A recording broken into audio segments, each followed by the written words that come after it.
Hello and welcome back to our channel.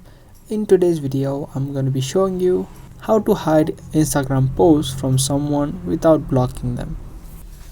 As you all know, if you want to hide your post from someone, you can easily block them and they won't be able to see your profile or your post. If you want to do without blocking them, there is a way. You can open up their profile and tap on the three lines on the top right and tap on restrict.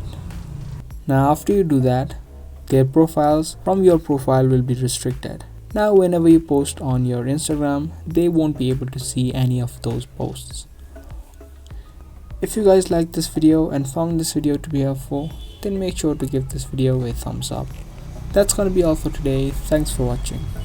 Now if you guys enjoyed and found this video to be helpful, then make sure to share, subscribe and also give this video a thumbs up. That's gonna be all for today. Thanks for watching.